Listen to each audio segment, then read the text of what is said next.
Hi friends, welcome. Bharathi Kannamma இன்னைக்கு எபிசோடில் வந்து இன்ட்ரெஸ்டிங்கான சீன்ஸ் பற்றி பார்க்கலாம். வெண்பா பாரதிட்ட சொல்கிறாங்க, நீயாவது என்னை புரிஞ்சுக்கிட்டே பாரதி, எனக்கு அது போதும், நான் எதுக்காக கண்ணம்மாவை கொலை பண்ணணும் அப்படின்னு கேட்குறாங்க.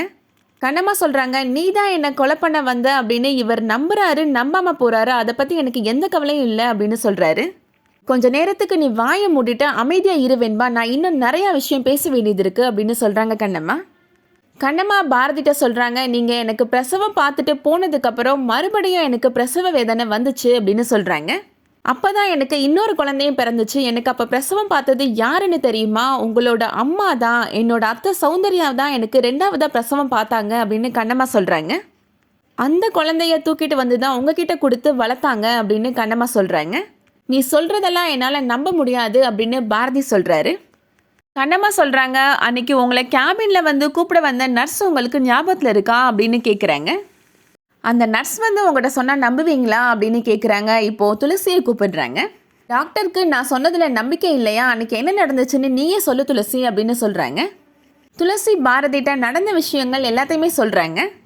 நீங்கள் அன்றைக்கி கண்ணம்மாவுக்கு பிரசவம் பார்த்துட்டு போனதுக்கப்புறம் மறுபடியும் கண்ணம்மாவுக்கு பிரசவ வலி வந்துச்சு. அப்போ சௌந்தர்யா மேடம் தான் கண்ணம்மாவுக்கு இன்னொரு குழந்தைக்கு பிரசவம் பார்த்தாங்க அப்படின்னு சொல்கிறாங்க. கண்ணம்மா மயக்கத்தில் இருந்ததுனால அவளுக்கு இன்னொரு குழந்தை பிறந்தது தெரியாது அப்படின்னு சொல்கிறாங்க. சௌந்தர்யா மேடம் எங்ககிட்ட சொன்னாங்க, இந்த குழந்தையை தூக்கிட்டு போய் நான் வளர்க்குறேன், இந்த குழந்தை மூலியமா என்னோட மகனையும் மருமகளையும் நான் ஒன்று சேர்க்குறேன் அப்படின்னு ரொம்ப ரிக்வஸ்ட் பண்ணி கேட்டாங்க அப்படின்னு சொல்கிறாங்க. அதனால நாங்கள் பிறந்த 2ஆவது குழந்தைய சௌந்தர்யா மேடம் கிட்டக்க தூக்கி கொடுத்துட்டோம் அப்படின்னு துளசி சொல்கிறாங்க.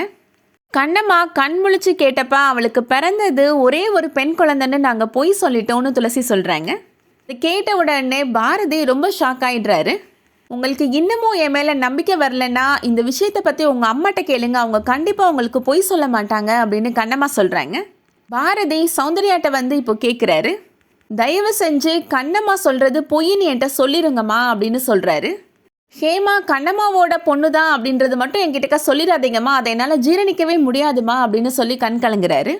ஆனால் சௌந்தர்யா பாரதிட்ட சொல்கிறாங்க, என்னை மன்னிச்சிரு பாரதி, கண்ணம்மா சொல்கிறது எல்லாமே உண்மைதான் அப்படின்னு சொல்லிடுறாங்க.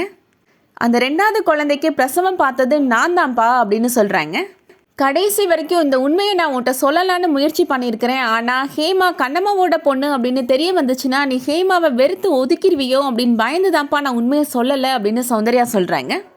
ஹேமா தான் கண்ணம்மாவோட பொண்ணு அப்படின்ற உண்மை தெரிஞ்சதும் கண்ணம்மா என்கிட்ட வந்து கேட்டா, பெத்த பிள்ளைய என்கிட்ட இருந்து பிரிச்சிட்டிங்களேத்தா அப்படின்னு என்னை உலுக்கி எடுத்துட்டா அப்படின்னு சொல்கிறாங்க. பெத்த அம்மா கண்ணு முன்னாடி இருக்கிறேன், ஆனால் ஹேமா அம்மா பாசத்துக்காக இப்படி ஏங்குறாளே அப்படின்னு நினச்சி கண்ணம்மா துடிச்சா அப்படின்னு சொல்கிறாங்க.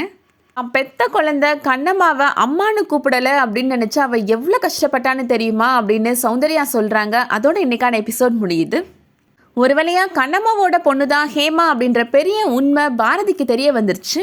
இதுக்கப்புறமா பாரதி என்ன முடிவு எடுக்க போகிறாரு அப்படின்றத வெயிட் பண்ணி பார்க்கலாம். இந்த வீடியோ உங்களுக்கு பிடிச்சிருந்துச்சுன்னா லைக் பண்ணிக்கோங்க. சீரியல் அப்டேட்ஸ்க்கு நம்ம சேனலை சப்ஸ்கிரைப் பண்ணிக்கோங்க. தேங்க்ஸ் ஃபார் வாட்சிங்.